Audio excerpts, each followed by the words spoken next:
বাঙালির 21শে মিশন নির্পথে আত্মবিকাশে সত্য প্রকাশে অবিচল। প্রিয় দর্শক, আপনারা দেখছেন বাঙালির 21শে মিশন সংবাদ। ৭১ রণাঙ্গনের বীর মুক্তিযোদ্ধা নাসির আহমেদ তালুকদার এবং সামাজিক ও সাংস্কৃতিক ব্যক্তিত্ব খালেদা ফিরোজের খোলাপাড়া শাহ ফরাসত আলী উচ্চ বিদ্যালয় পরিদর্শন। সম্প্রতি খোলাপাড়া শাহ ফরাসত আলী উচ্চ বিদ্যালয়ের প্রতিষ্ঠাতা শাহ মফিজের আমন্ত্রণে বিদ্যালয়টি পরিদর্শনে আসেন প্রখ্যাত ব্যক্তিত্ব আমেরিকান প্রবাসী ৭১ রণাঙ্গনের বীর মুক্তিযোদ্ধা শাহ মফিজের নিকটাত্মীয় ওনার স্ত্রীর আপন বড় ভাই নাসির আহমেদ তালুকদার এবং বড় বোন খালেদা ফিরোজ। নাসির আহমেদ তালুকদার এবং খালেদা ফিরোজ গোপালগঞ্জের প্রভাবশালী রাজনৈতিক ব্যক্তিত্ব, স্বাধীন বাংলাদেশের মহানায়ক, জাতির জনক বঙ্গবন্ধু শেখ মুজিবুর রহমানের ঘনিষ্ঠ সহচর এবং সাবেক জাতীয় সংসদ সদস্য জনাব নজির আহমেদ তালুকদারের সুযোগ্য সন্তান। বিদ্যালয়টি পরিদর্শনকালে বীর মুক্তিযোদ্ধা নাসির আহমেদ তালুকদার বর্তমান বাংলাদেশের আর্থসামাজিক অবস্থা, মুক্তিযুদ্ধ এবং মুক্তিযোদ্ধাদের সাহসী ভূমিকা এবং বর্তমান মুক্তিযোদ্ধাদের করুণ অবস্থা সম্পর্কে নিজ আবেগ অনুভূতি প্রকাশ করেন এবং খোলাপাড়া শাহ ফরাসত আলী উচ্চ বিদ্যালয় সম্পর্কে নিজ মতামত তুলে ধরেন। সে সময় নজির আহমেদ তালুকদারের বড় মেয়ে আমেরিকান প্রবাসী সামাজিক ও সাংস্কৃতিক ব্যক্তিত্ব খালেদা ফিরোজ নিজ অনুভূতি তুলে ধরে বক্তব্য রাখেন এবং খোলাপাড়া শাহ ফরাসত আলী উচ্চ বিদ্যালয়ের প্রতিষ্ঠাতা মুক্তিযুদ্ধের সংগঠক শাহ মফিজ বিদ্যালয়ের বর্তমান অবস্থা সম্পর্কে নিজের অনুভূতি এবং আগামী দিনগুলোতে বিভিন্ন উন্নয়ন কর্মকাণ্ডে নিজের দৃঢ় অঙ্গীকারের কথা ব্যক্ত করেন। বাংলাদেশ শুরু হলো 25শে মার্চে। 24শে মার্চে আমি ঢাকা ছেড়ে চলে যেতে বাধ্য হই। পরে 26 বা 27 তারিখে তখনকার একজন বঙ্গবন্ধুর ঘনিষ্ঠ বন্ধু এবং গোপালগঞ্জের আর একজন এমপি ছিলেন মোল্লা জালালউদ্দিন, হ্যাঁ, তো সে আর আমি ওই কলকাতা চলে যাই। তারপরে আমরা ওইখানেই থাকি। পরে আমি প্রথম ব্যাচ মুক্তি বাহিনীতে যোগ দেই বিহারের চাকুলিয়াতে। সেখান থেকে ট্রেনিং নেওয়ার পরে আমি ওই বাংলাদেশের গোপালগঞ্জের মকসেদপুর থানায় আমার এরিয়া দেওয়া হয় এবং রাইট, তো ওইখানে কিছুদিন পরে একটা পাকিস্তান আর্মির সাথে একটা ডিরেক্ট কনফ্লিক্ট হয়। সেই মানে ডিরেক্ট যুদ্ধ হয়। সেই যুদ্ধে ঘটনাস্থলে একজন মারা যায়। পরে ওরা আমাদের 10 জনকে ধরে নিয়ে যায়, ধরে ফেলে। সেই তার মধ্যে 9 জনকেই ওরা গুলি করে মেরে ফেলে। যেহেতু আমার বাবা ওই তখন ওখানে আওয়ামী লীগের সেক্রেটারি ছিল দেখে ওরা দয়া করে আমাকে বাঁচায় রাখে, যে হয়তো আমার বাবাকে ওরা ধরতে পারবে। তো বাংলাদেশ স্বাধীন হয়েছে 16ই ডিসেম্বর। আমি 6ই ডিসেম্বর যশোর জেলে ওরা আমাকে শেষ পর্যন্ত রাখছিল। ওখানে থেকে ছাড়া পাই। তখন যশোর 6ই ডিসেম্বরই স্বাধীন হয়ে গেছিল। তো ওখানে আরও থাকার পরে 16ই ডিসেম্বর আমি আবার ফরিদপুরে ফেরত আসি। তো আসার পরে কিছুদিন পরে বুঝতে পারলাম এখন দেশটা আমাদের দরকার নাই। কারণ তখন দেশটা যাবে একটা গণতান্ত্রিক সরকারের কাছে, আর আমরা যারা মুক্তি বাহিনী তাদেরকে তখন ওই কাইন্ড অফ রিটায়ার করতে হবে। তো আমার জন্য তখন সহজ পথ ছিল আমেরিকা চলে যাওয়া। তো ওইভাবে চেষ্টা করে 74 সালে আমি আমেরিকা চলে যাই এবং রাজনীতি ত্যাগ করলেও, হ্যাঁ, তখনও আমার বাবা এমপি আছেন। বঙ্গবন্ধুর সঙ্গেও আমার ঘনিষ্ঠ সম্পর্ক ছিল। আমি আপনাকে আমার ভাষণের পরে একটা ছবি হয়তো আছে আমার বঙ্গবন্ধুর সঙ্গে, দেখাবো। তো বা মানে তো সবসময় তো আর ক্ষমতা ধরে রাখা যায় না, ক্ষমতা ধরে রাখতে গেলেই গন্ডগোল হয়। তো সেই জন্য আর কি মানে আস্তে করে আমরা এই দেশের থেকে অনেকেই চলে গেছি। হ্যাঁ, তো আমার কারণে হয়তো শাম অফিস, আমার বোনের ছোট বোনের জামাই, সেও একসময় আমেরিকা কিছুদিনের জন্য আসে এবং থাকে, কিন্তু তার অবদানেই আমি যাই। ওনার অবদানে উনি আমাদেরকে নিয়ে গেছে, সমস্ত ব্যবস্থা করেছেন। হ্যাঁ, তো আমি আজকে খুবই খুশি যে এরকম একটা গ্রামের মধ্যে ও এত সুন্দর একটা স্কুল বানাইছে।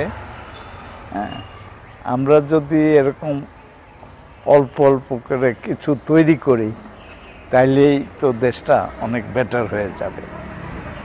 এটার ইয়েটা হলো, আমি যখন বিহারে ট্রেনিং নিতাম, আমাদের 8টা উইং ছিল।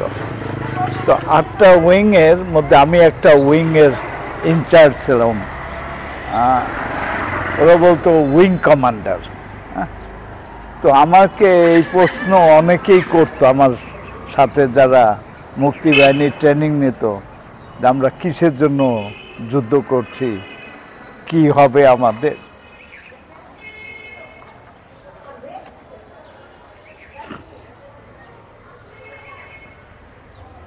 সরি, দুঃখের বিষয় সবাই সেই রিকগনিশনটা পায় নাই।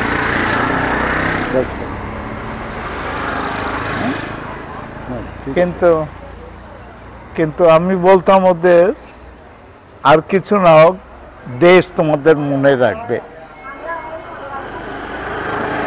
মনে হয় না যে ওইভাবে মনে রাখছে, সেটা হলো আমার অবজারভেশন। আমি হয়তো পলিটিক্যালি অনেক আপার হ্যান্ডে ছিলাম, সেজন্য অনেক কিছু সহজভাবে আসছে, কিন্তু যারা হাজার হাজার মুক্তিবাহিনী, ওরা এখনো নিগৃহীত। হ্যাঁ, অনেকে বুড়ে মরেও গেছে। বাট সামডে হয়তো আর একটু বেটার হবে। আর তো কিছু চায় না ওরা চায় শুধু একটু রিকগনিশন। আমরা তবে যেটা মানে প্রথমই হবে যে কান্ট্রি মানে অনেক ডেভেলপমেন্ট হয়েছে। বাংলাদেশ যদি না হইতো, আমরা দেখতে পাই পাকিস্তান এখনো একটা আমাদের কাছে একটা গ্রামের মতো। ইভেন ইন্ডিয়ার মতো এত বড় দেশও, তো ওরা অত বড় দেশটাকে ডেভেলপ করাও তো মুশকিল। সে আন্দাজে বাংলাদেশের অ্যাডভান্সমেন্টটা খুব সুন্দর হয়েছে।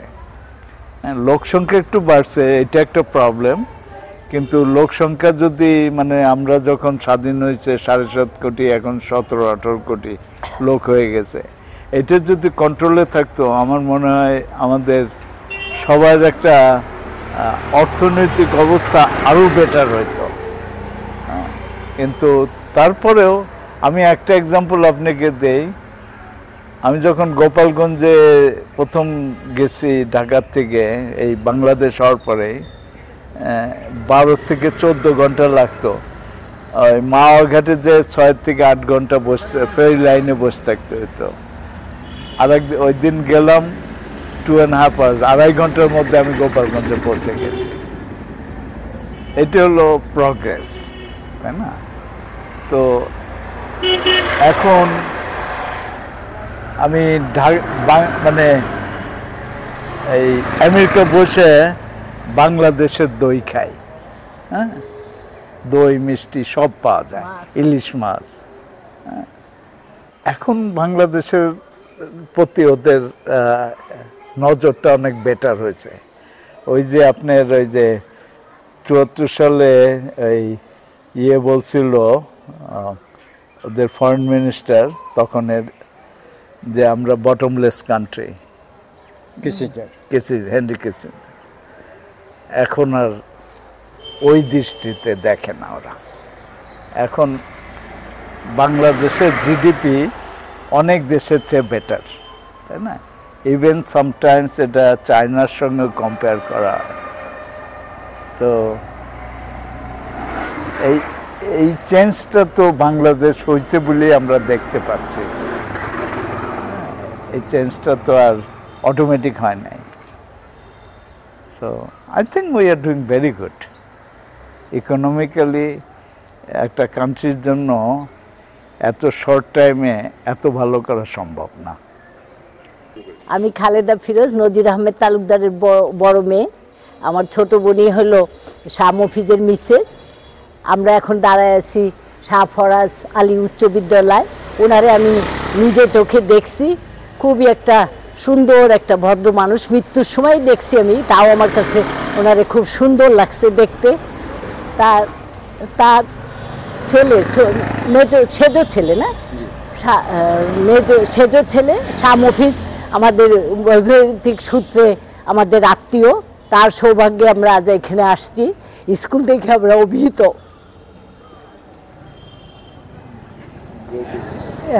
স্কুল থেকে খুবই খুশি হয়েছি আমরা। অনেক শুনছি স্কুলের কথা আমরা, কিন্তু এত সুন্দর বুঝতে পারিনি। বাবা সম্বন্ধে বলতে গেলে আমরা সবসময় দেখছি বাবা নিজের সংসার, আমরা যতক্ষণ বুঝতে পারছি নিজের ছেলে মেয়ে সংসার দেখছেন উনি খুব স্ট্রিক্টভাবে, কিন্তু উনি রাজনীতিতে অনেক সময় ব্যয় করতেন। উনি একজন লয়ার ছিলেন, ওইটাতেও সময় দিতেন, কিন্তু রাজনীতির জন্য ওই আওয়ামী লীগের যে একদম আরম্ভ, সেই আরম্ভ লগ্নের থেকে যে উনি বঙ্গবন্ধুর পাশাপাশি রাজনীতি করে গেছে, ওইটা আমরা খুব কাছের থেকে দেখছি, একদম ছোটোকাল থেকে দেখছি। ওইটা দেখছি যে আওয়ামী লীগটারে কেমনে ওটা গড়ে উঠলেন, ধাপে ধাপে ধাপে ধাপে যে আওয়ামী লীগটা আজকে একদম গ্রামগঞ্জে পৌঁছে গেল, ওই জিনিস আমরা ছোটোকাল থেকে দেখতে পাইছি। আমার বাবা তারপরে বঙ্গবন্ধুর ছেলে প্রত্যেকটাই আমাদের বাসায় দেখতে পাইছি আমরা। ওনারা আমাদের বাসাতেই থাকতেন। আর ওইভাবেই আওয়ামী লীগটা যে গড়ে উঠলো, ওই জিনিসটা আমরা একদম ছোটোকাল থেকে বুঝতে পারছি যে কীভাবে ওনারা মিটিং করতেন, কোথায় যাইতেন, কেমনে করে বঙ্গবন্ধু আসতো, মিটিংয়ে অ্যারেঞ্জ করতেন, ওগুলি সব আমার বাবার মাধ্যমে যে হয়তো, ওগুলি আমরা ছোটোকাল থেকে বড় হয়েছি ওই দেখতে দেখতেই। আমার বাবা নজির আহমেদ তালুকদার, গোপালগঞ্জ শহরেই উনি বসবাস করতেন, কিন্তু মোকশেদপুর ছিল ওনার আদি ভিটা, ওইখান থেকে উনি এমপি হয়েছিলেন। এখন ফারুক খান ওইখানকার এমপি, উনি আমার বাবা ওইখানকার প্রথম এমপি ছিলেন। লাস্ট যখন ওনারে ধরতে আসছিল বঙ্গবন্ধুর 32 নম্বরে, তখন আমার বাবারে, উনি একটা ফোনই, তখন আমার আব্বার বাসাতে ফোন ছিল, একটা ফোন করে বলছিল, ওনার ডাকনামও খোকা ছিল, আমার আব্বার নাম খোকা ছিল। তা উনি আব্বারে একটা কথা বললো, খোকা আমারে তো নিয়ে যাচ্ছে, কোথায় নিয়ে যাচ্ছে আমি তো জানি না, তোরা দেখিস। আর বলছিল তোর ভাবি সাপড়েও দেখিস পারলে, এই কথাটা বলে গেছিলেন। কিন্তু আমি রাজনীতির সাথে এখনও জড়িত, আমি বাংলাদেশের রাজনীতির সাথে অনেক জড়িত। আমি যখন কলেজে পড়ছি তখনও ছাত্রলীগের একটা ক্যাবিনেট আমার কলেজের ছিলাম। আমরা ওই 69-এর আন্দোলনের সক্রিয় ভূমিকা ছিলাম। ওই সময় আমরা অনেক করছি, 11 দফা 6 দফা নিয়ে আমরা অনেক আন্দোলন করছি গোপালগঞ্জ শহরে। ওইভাবে এখনও আমি জড়িত আছি অনেক কিছুর সাথে, গোপালগঞ্জ মহিলাদের সাথে। আসলে আমার কখনোই অন্যের দেশ ভালো লাগে না। আমার মা সবসময় বলতো পরের দেশের কুকুর আর নিজের দেশের ঠাকুর। তো ওই জন্য আমারও কেন যেন বিদেশে যে আমি অত শান্তি পাই না। আমার ছেলে মেয়েরা সব বাইরে আছে, এখনও আমার ছেলেটা দেশে আসে, সেও যাবে যাবে বলে, কিন্তু আমার মনে হয় এই দেশেই আমি থাকবো, আমার শিকড় ছেড়ে যাব না। আজকে আমার এখানে উপস্থিতির প্রধান কারণ হলো আমার খুব নিকট আত্মীয়, আমার ওয়াইফের বড় ভাই, যিনি আমেরিকায় বসবাস করেন দীর্ঘদিন। উনি ওখানকার স্থায়ী বাসিন্দা। উনি 1974 সালে আমেরিকায় গমন করেন। তারপর দীর্ঘ সময় উনি আমেরিকায় আছেন। তবে এককালে উনি ছাত্র রাজনীতির সাথে সম্পৃক্ত ছিলেন। উনি পলিটেকনিক ইঞ্জিনিয়ারিং ভিপি ছিলেন এবং ছাত্রলীগের সাথে উনি ওতপ্রোতভাবে জড়িত ছিলেন। তার সেই প্রসঙ্গে আমি আরেকটা বলতে চাই, আমার শ্বশুর, ওনার নাম হলো নাজির আহমেদ তালুকদার। উনি দীর্ঘদিন আওয়ামী লীগের সাথে সম্পর্কিত ছিলেন এবং বঙ্গবন্ধুর একজন খুব ঘনিষ্ঠ সহচর ছিলেন। 49 থেকে উনি 49 থেকে যখন আওয়ামী লীগের 2 পর্যন্ত গোপালগঞ্জের আওয়ামী লীগের সভাপতি। প্রারম্ভ থেকে উনি আওয়ামী লীগের সাথে জড়িত ছিলেন এবং আওয়ামী লীগের বিভিন্ন দায়িত্বে ছিলেন। উনি আওয়ামী লীগের গোপালগঞ্জ জেলা শাখার সাধারণ সম্পাদক ছিলেন, তারপরে সভাপতি ছিলেন, তারপরে এমপি ছিলেন এবং বঙ্গবন্ধুর সাথে তার একটা অসামান্য যোগাযোগ ছিল। আমি যা শুনেছি আমার বিয়ের পর যে উনি বঙ্গবন্ধুর সাথে তার বন্ধুত্ব ছিল, মিশনারি একটা স্কুল ছিল গোপালগঞ্জ, তারা ওইখানে একসাথে পড়াশোনা করেছেন এবং বঙ্গবন্ধু তাকে এত ভালোবাসতেন চিন্তাই করা যায় না। গোপালগঞ্জ আপনারা জানেন একজন আওয়ামী লীগের দুর্দিনে অনেক জায়গায় কোনো আওয়ামী লীগের অফিস থাকতো না, তখন গোপালগঞ্জে তেমন কোনো জায়গা ছিল না যেখানে বঙ্গবন্ধু উঠতে পারতেন। তো সেখানে আমার শ্বশুর নাজির আহমেদ তালুকদার সাহেবের বাসায় বঙ্গবন্ধু অফিস হিসাবে উনি সেখানে দল বল নিয়ে নেতৃবৃন্দ নিয়ে এখানে উঠতেন এবং সেখানে অফিসই ছিল।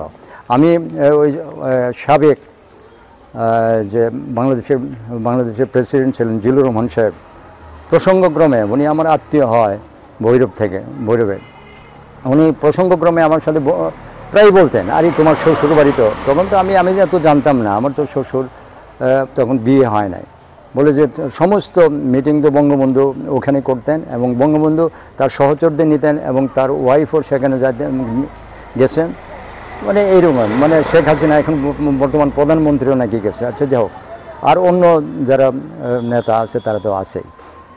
এইভাবে আমার শ্বশুরের একটা অবদান সেখানে ছিল এবং তারই সন্তান তারা, এবং যে দাঁড়িয়ে আছেন আমার ওয়াইফের বড় বোন, উনিও রাজনীতিতে সম্পৃক্ত ছিলেন। তার হাজব্যান্ড ছিলেন একজন সামরিক বাহিনীর সেনা কর্মকর্তা উচ্চ পর্যায়ে, উনি আকস্মিকভাবে খুব অল্প বয়সে মৃত্যুবরণ করেন, এটা খুব দুঃখজনক। উনি যখন কর্নেল তখন সেই অবস্থায় উনি শাহাদাত বরণ করেন। এখন যদি বলতে হয় যে স্কুল কিভাবে আমি করেছি, সেটা বলতে গেলে আমি তো রাজনীতির সাথে সম্পৃক্ত ছিলাম ওতপ্রোতভাবে এবং আমি রাজনৈতিকভাবে কেন্দ্রীয়ভাবে যুক্ত ছিলাম। শেখ হাসিনার সাথে আমি দীর্ঘদিন তার সাথে কাজ করেছি।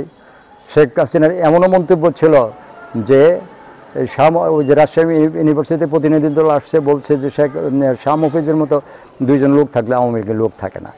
এটা সবাই জানে এরকম। আর যারা তোফায়েল আহমেদ সাহেব আছেন, আমু ভাই আছেন বা সাজদা চৌধুরী তারা আছেন, তারা সবাই জানে যে নেত্রীর সাথে আমার কী সম্পর্ক ছিল আর আমার কতটুকু ওয়ার্ক ছিল। যে যাই হোক, আমি পূর্ব পাকিস্তান ছাত্রলীগের ভাইস প্রেসিডেন্ট ছিলাম, আমি যুবলীগের প্রথম সেন্ট্রাল কমিটি মেম্বার ছিলাম, আমি প্রেসিডেন্ট মেম্বার পর্যন্ত হয়ে আমি ইয়েতে চলে যাই। আমি রাজশাহী ইউনিভার্সিটির ছাত্রলীগের প্রেসিডেন্ট ছিলাম। আমি দীর্ঘ সময় শুধু খুলনা ছাত্রলীগের প্রেসিডেন্ট ছিলাম, শহর এবং এই সব কিছু নিয়ে স্কুল প্রসঙ্গে তো আমার একটা, আমি যখন আমি ছাত্র ছিলাম, আমার ছাত্র প্রতিনিধিদের সাথে ছাত্র রাজনীতিতে আমার সম্পর্কিততা ছিল। আর আমার এলাকায় একটা স্কুল হোক, এটা আমি সবসময় চাই, যে এখানে কোনো স্কুল নাই, দূরে যায় স্কুল করে। আর এই এলাকায় মানে খুবই শিক্ষা দীক্ষায় খুবই অনুন্নত ছিল এই এলাকাটা, যেখানে আমি স্কুলটা করলাম। এখানে এইসব চিন্তা করে আমার একটা চিন্তা ছিল যে এখানে একটা বিশ্ববিদ্যালয় বা একটা স্কুল করা যায় কি ভাই। তো সেই পর্যায়ে মানে এখানকার এলাকার লোক, এটা আমি জানতাম না, আমি আসছি, তারা ওই হেডমাস্টার ছিল, আবার আমার বাড়ির আমার স্বাস্থ্য ভাই, তাকে নিয়ে আমার সাথে দেখা করছে যে এটা আপনি হাতে নেন। তো আমি প্রথম নিশ্চুপ ছিলাম, তারপরে আমি বললাম আমাকে একটু সময় দাও চিন্তা করার জন্য, তাও সময় দিল। তারপরে ওরা গেল, প্রায় আমার সাথে দেখা সাক্ষাৎ করে এখানকার যারা সমাজের কাজকর্ম করে।